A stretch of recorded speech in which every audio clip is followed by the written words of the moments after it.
Que a graça de Deus esteja sobre você, querido amigo, que nos acompanha aqui em nosso momento de estudo bíblico. É uma alegria para mim estar aqui com vocês, trazendo um pouquinho da palavra de Deus e hoje de uma forma muito especial falando sobre o ofício das chaves, que é o poder que Deus deu à igreja de anunciar a sua palavra de perdão e de arrependimento. Eu quero convidar você a iniciar este momento falando com Deus em oração. Aí onde você está, abaixa a sua cabeça, junta a sua mão, nós vamos orar. Gracioso e amado Deus, Pai Celestial, obrigado por Tua palavra trazer a nós a mensagem do Teu perdão. Obrigado porque a Igreja Cristã ainda hoje celebra e anuncia o Teu perdão a todas as pessoas, de forma que todos nós somos convidados a estarmos diante de Ti em humildade e reconhecimento dos nossos pecados. Senhor, toca o nosso coração e ensina-nos a entregarmos a Ti os nossos pecados, sabendo que somente em Ti, na Tua palavra e na Tua presença, há verdadeiro perdão. Que a Tua graça seja manifesta sobre cada um de nós, hoje e sempre, por amor a Cristo. Amém. Queridos amigos, a Igreja Cristã muitas vezes foi acusada de ter poder demais nas suas mãos. Na história da humanidade, os líderes religiosos tiveram poderes nas suas mãos que não condiziam com a verdadeira função da igreja. Poderes como exércitos, como dinheiro, como influência. Mas o único poder que Deus deu à sua igreja é aquele chamado das chaves. E o que são essas chaves? O que significam essas chaves? Quem tem a apostila com Jesus, da instrução de confirmandos que nós utilizamos aqui em nossa paróquia, vai encontrar este estudo, essas palavras, na lição número 33. E lá diz assim: o que é o ofício das chaves? É o poder peculiar que Cristo deu à sua igreja na terra para perdoar os pecados aos pecadores penitentes e retê-los aos impenitentes enquanto não se arrependerem. Ora, o que significa isso? Quer dizer que a igreja, o poder que a igreja tem é anunciar o perdão dos pecados para as pessoas que estão arrependidas e entregaram esses pecados a Deus. Esse é o único poder que está nas mãos da igreja, é o único poder que a igreja tem, anunciar o perdão a quem entregou os seus pecados a Deus. Mas também tem o poder, o dever de anunciar para aqueles que não estão arrependidos que eles não estão e não têm o perdão de Deus. Veja, essa é uma tarefa muito honrosa, não só dos pastores, não só para os pastores, mas para toda a igreja. Uma tarefa honrosa, mas também um dever muito grande. A igreja deve anunciar o perdão de Deus para os pecadores penitentes, ou seja, aqueles que têm em seu coração o desejo do arrependimento, do perdão que Deus concede, mas também tem o dever de anunciar que não há perdão para aqueles que não estão arrependidos. Onde está escrito isso? Eu vou pedir que você pegue a sua Bíblia no Evangelho de Mateus, capítulo 16, versículos 13 em diante. Mateus, capítulo 16, versículos 13 em diante, que diz assim: Indo Jesus para os lados de Cesaré de Filipe, perguntou a seus discípulos: Quem diz o povo ser o Filho do Homem? E eles responderam: Uns dizem João Batista, e outros Elias, e outros Jeremias ou algum dos profetas. Mas vós, continuou ele, quem dizeis que eu sou? Respondendo Simão Pedro, disse: Tu és o Cristo, o Filho do Deus vivo. Esta é a confissão de Pedro como porta-voz dos discípulos a respeito da pessoa de Jesus. Não é nenhum profeta, não é João Batista, não é Elias, mas aquele que está junto com eles, eles reconhecem como o Cristo, aquele ungido, o Messias, que há tanto o povo esperava. E ele conclui dizendo, Filho do Deus vivo. Então Pedro aponta para Jesus e diz, eu reconheço que Tu és o próprio Deus que está aqui conosco. Então Jesus lhe afirmou: Bem-aventurado és, Simão Barjonas, porque não foi carne e sangue que te revelaram, mas meu Pai que está nos céus. Também eu te digo que tu és Pedro, e sobre esta pedra edificarei a minha igreja, e as portas do inferno não prevalecerão contra ela. Dar-te-ei as chaves do reino dos céus, o que ligares na terra terá sido ligado nos céus, e o que desligares na terra terá sido desligado nos céus.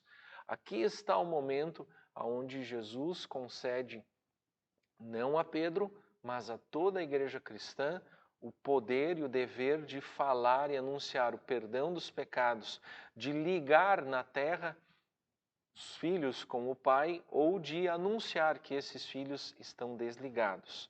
Tá? Evangelho de Mateus, capítulo 16.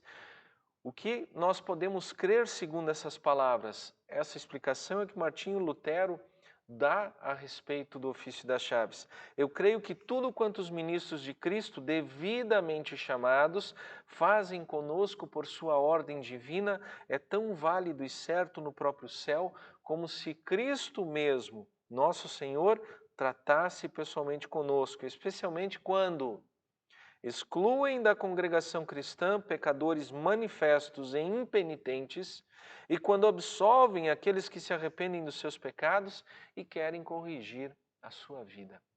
Olha só que palavras importantes essas. O que nós podemos crer segundo estas chaves que foram entregues para a igreja cristã? Que é dever dos pastores de forma pública administrar isso e cuidar para que a igreja cristã continue sempre dando bom testemunho da ação de Deus nas nossas vidas, especialmente quando, por ordem divina, fazem uso da palavra de Deus para anunciar o perdão aos pecadores arrependidos. Da mesma forma, quando os ministros fazem uso da palavra de Deus para comunicar a respeito do pecado, a quem está em pecado. Eu sei que muitas vezes os irmãos, irmãs, as pessoas têm andado em caminhos que não são bons para Deus. Então, com qual autoridade o pastor pode chegar a essas pessoas e dizer: olha, irmão, você está andando num caminho errado. Você está andando em pecado, não está fazendo a vontade de Deus. Eu não posso chegar a ninguém pela minha autoridade, como pessoa, como cidadão, ou como pai, ou como filho, né? Porque, por exemplo, se eu for falar para uma pessoa mais velha, ela vai dizer: olha, você não sabe nada da vida ainda, quem é você para falar para mim a respeito disso? Então não é a minha autoridade como pessoa. Mas mesmo eu sendo jovem, mesmo eu sendo uma pessoa nova, talvez desconhecida às vezes para as pessoas, quando eu chego na autoridade de pastor, devidamente chamado e ordenado, eu vou não na minha autoridade, mas na autoridade que a palavra de Deus concede ao ministro. Compreende? Não é a pessoa que está falando, não é o ego que está falando, mas é a palavra de Deus que está advertindo. Então, olha, irmão, eu estou aqui hoje como teu pastor para dizer que você está andando em pecado e que a sua vida não está de acordo com o que Deus espera de ti. Percebe? Não é a minha autoridade, mas é Deus quem está falando. Da mesma forma, quando nós iniciamos um momento de culto, sempre há, no início do culto, um momento de confissão dos pecados. Nós não podemos prestar culto verdadeiramente a Deus se antes o próprio Senhor não perdoar os nossos pecados. É por isso que nós sempre temos aquele momento de confissão dos pecados, ao que termina com a absolvição, onde o pastor diz: os teus pecados estão perdoados em nome do Pai, do Filho e do Espírito Santo. Amém. De novo, não é o pastor quem está perdoando, não é a pessoa quem está perdoando, mas é Deus quem está agindo por meio da sua palavra, da sua promessa, estendendo este perdão a nós. Tá? Então, quando o pastor declara, proclama este perdão, ele está fazendo uso das chaves, ele está ligando o pecador que está arrependido às portas do céu.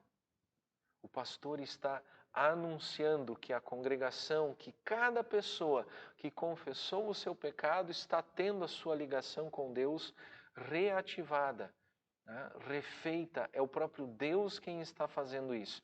Agora, para aquele e para aquela pessoa que no momento da confissão dos pecados e da absolvição não está com o coração diante do Senhor, o pastor também está dizendo, olha, os teus pecados não estão perdoados. Os teus pecados ainda estão sobre você. Tá? Voltemos ao texto do Catecismo Menor, onde Martinho Lutero diz o que é a confissão. Talvez você possa se perguntar, será que a minha confissão é válida? Será que aquilo que eu converso com Deus é o que Deus espera de mim? É o perdão que Deus quer dar para mim? E, de certa forma, eu quero dizer assim, será que aquilo que eu faço, a forma com que eu me aproximo de Deus é suficiente?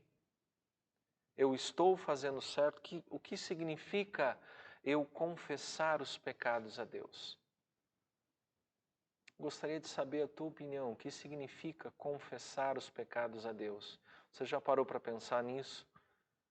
Será que nós confessamos a Deus todos os pecados como Deus espera? Será que nós devemos confessar todos os pecados? Martinho Lutero escreve dizendo, a confissão compreende em duas partes. Ela é feita de duas partes. Primeiro, a que nós confessemos os nossos pecados. E segundo, que aceitemos a absolvição do confessor como de Deus mesmo, sem duvidar de modo algum, mas crendo firmemente que por ela os pecados são perdoados perante Deus no céu. Então, primeiro, se eu desejo o perdão de Deus, se eu me achego diante do altar do Senhor, em primeiro lugar eu preciso confessar os meus pecados. Eu não recebo o perdão daquilo que eu não entrego, daquilo que eu não confesso, ou daquilo que eu não estou arrependido. Então a confissão ela é feita no seu primeiro momento da parte de mim para Deus. Eu preciso entregar para Deus os meus pecados, senão eu continuarei carregando o peso de cada um deles. Quando eu entrego os meus pecados a Deus, já não sou mais eu que carrego, mas é o próprio Cristo. E a segunda parte da confissão, então, é receber a absolvição do confessor. No caso, o confessor sempre é o ministro de Deus, é o pastor, é o sacerdote, é ele quem está ali representando a figura de Deus, representando a presença de Deus. E é ele quem declara o perdão ou não dos pecados. Então, quando nós confessamos a Deus os nossos pecados, podemos ter a firme certeza em nosso coração de que estamos fazendo isso para Deus e o próprio Deus fala por meio do pastor absolvendo os pecados, proclamando o perdão de Deus. Tá? Quais pecados nós devemos confessar? Eu perguntei antes, aqui nesse estudo, se nós devemos confessar todos os pecados a Deus. Será que nós conseguimos confessar todos os pecados? Será que a gente consegue lembrar de todos os pecados? Claro que não.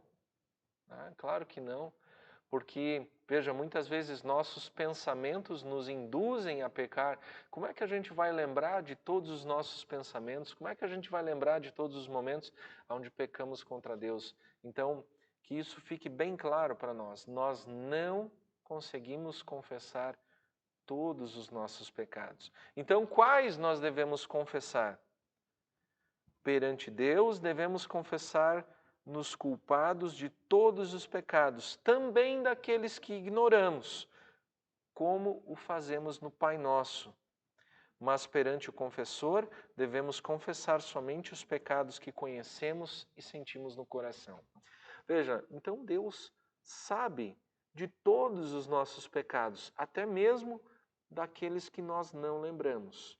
Mas quando estamos diante do Senhor no altar, quando estamos diante do pastor, do ministro, do sacerdote, nós entregamos a Ele aqueles pecados que pesam em nosso coração, aqueles que estão pesando em nossa consciência, estão ferindo,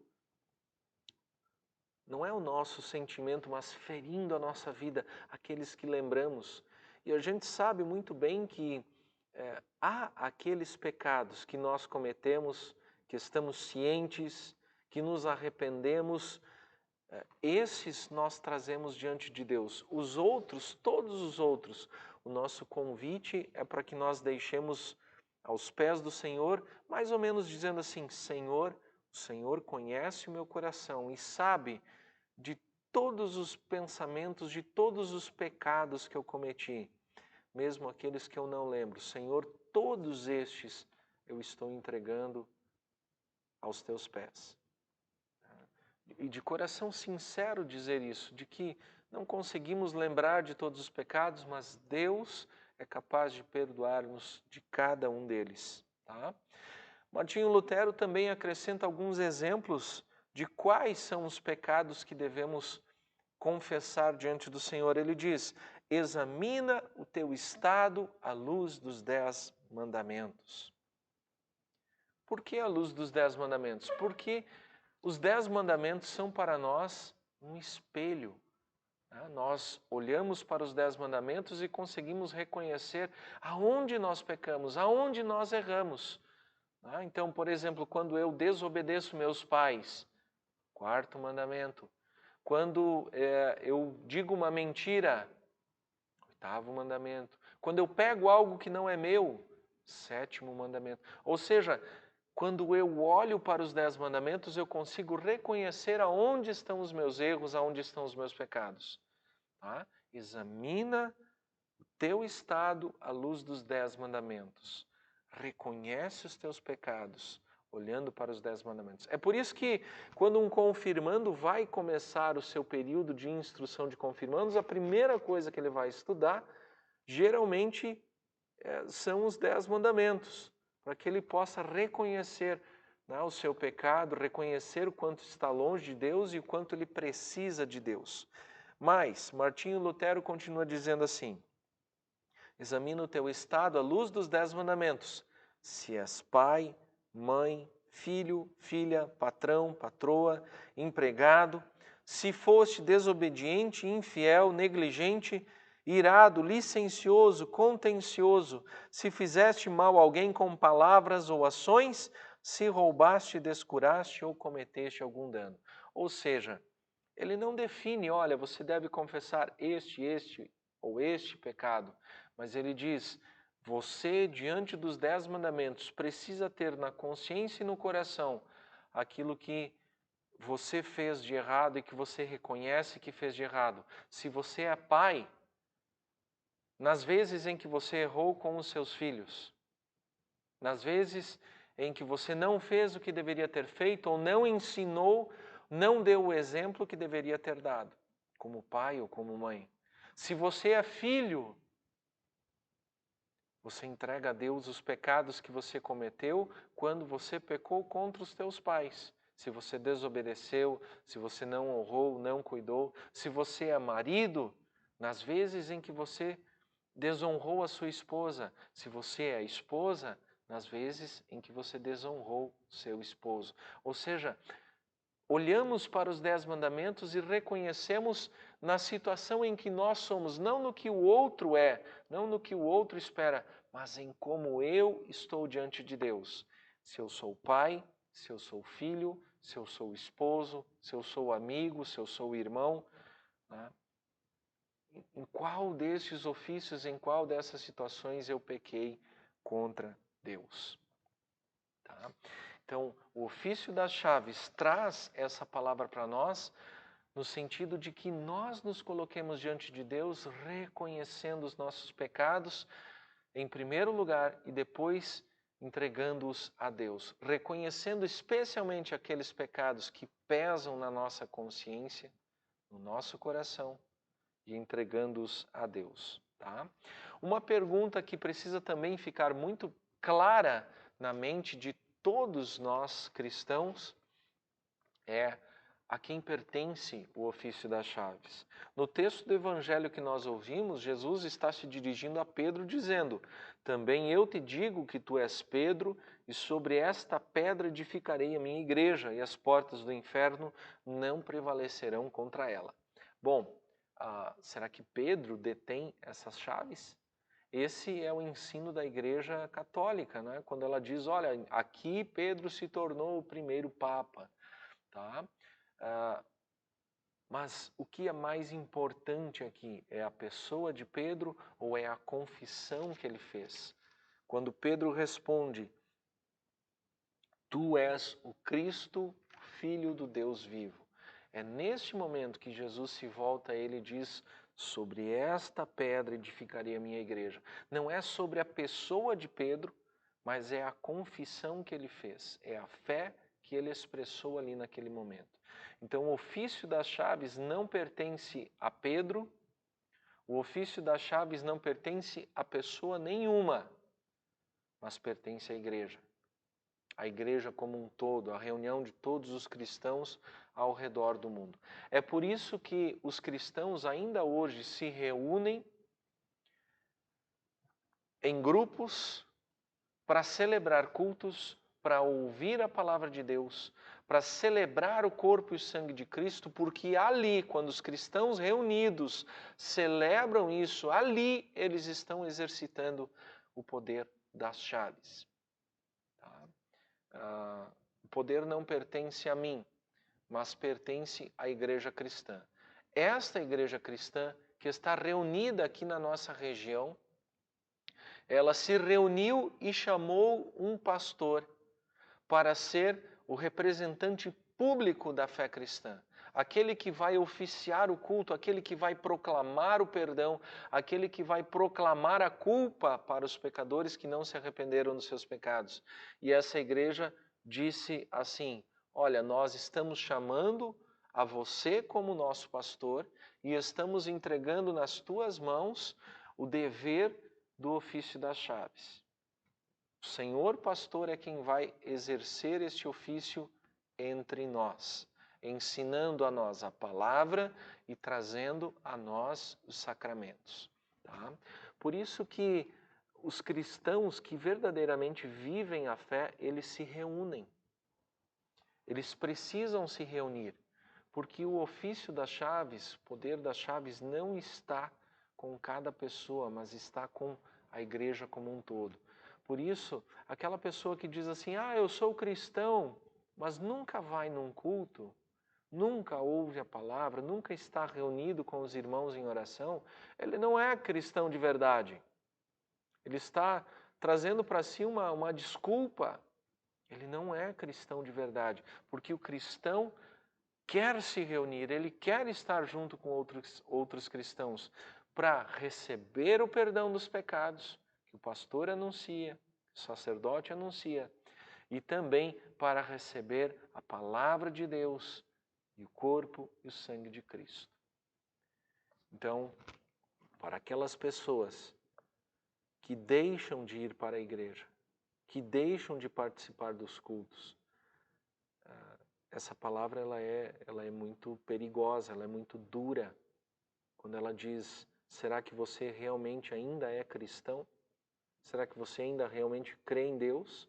Porque você não está fazendo uso das chaves, não está caminhando para a salvação. Você está desligado de Deus aqui na terra. E precisa estar ligado a Deus aqui na terra, para que tenha salvação eterna. Percebe?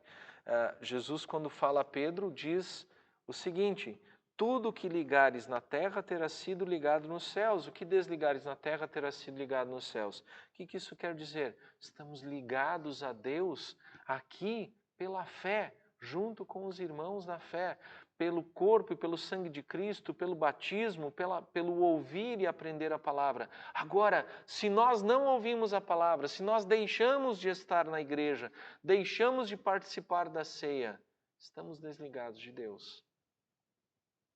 Não temos nossos pecados perdoados e o nosso caminho na eternidade é a condenação. Então, por isso, queridos irmãos, queridos jovens confirmandos, nunca deixem de estar presente nos cultos, nunca deixem de participar da Santa Ceia, nunca deixem para depois o estar no momento de culto, porque é ali, no culto, junto com os irmãos e as irmãs, é no partir do pão, no receber do vinho, né, no ouvir a absolvição dos pecados, que nós estamos unidos com Deus. E se nós queremos ter certeza da nossa salvação eterna, nós precisamos estar unidos com Deus já aqui nesta vida. Não podemos deixar para depois. Não podemos deixar para quando nós formos mais velhos, mais experientes, mais sábios, porque aí pode ser tarde demais. Deus nos convida a sempre confessarmos os nossos pecados, sabendo que Ele é um Pai amoroso que deseja perdoar os seus filhos. E Deus deseja que nós ouçamos sempre a sua palavra e que nós recebamos sempre o seu corpo e o seu sangue, para que nós estejamos unidos com Ele aqui, nesta vida, para assim estarmos unidos com Ele na eternidade. Esse é o nosso Deus, esse é o amor de Deus revelado a nós por meio da igreja. Se você tem alguma dúvida a respeito do perdão de Deus, se você gostaria de conversar comigo sobre este assunto, envie o teu comentário aqui abaixo, entre em contato pelos nossos canais de comunicação aqui da Paróquia Redentor de Ceará. Eu terei imenso prazer em responder as suas dúvidas e as suas perguntas, tá bom? Eu quero encerrar este momento de estudo convidando você mais uma vez a orarmos a Deus. Vamos fazer uma oração de confissão. Tá? Vamos confessar a Deus os nossos pecados e vamos ouvir dele o seu perdão. Então oramos. Gracioso Deus e amado Pai, que conhece todos os nossos pecados, que sabe quantas vezes nos afastamos da Tua presença, nós a Ti entregamos neste momento o nosso coração. Entregamos a Ti, Senhor, os nossos pecados, pedindo em humildade e reconhecimento: Senhor, perdoa-nos. Não há força em nós para termos a nossa vida transformada, mas quando o Senhor habita em nosso coração, quando o Senhor vem com a Sua palavra e o Seu Espírito Santo, nós somos perdoados e neste perdão podemos viver uma nova vida. Senhor, acalma todos os nossos medos e dúvidas e dá-nos a certeza do perdão que o Senhor estende sobre nós.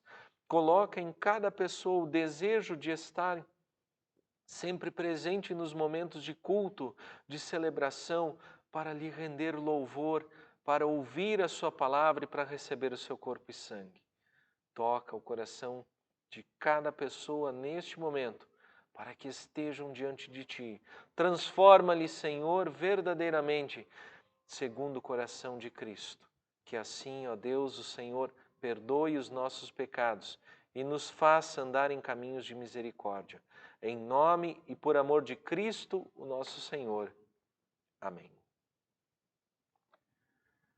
Que a palavra de Deus sempre esteja presente no seu coração, lhe dando a certeza do perdão que Deus concede. Que assim você siga sempre em frente em nome do Pai, do Filho e do Espírito Santo. Amém.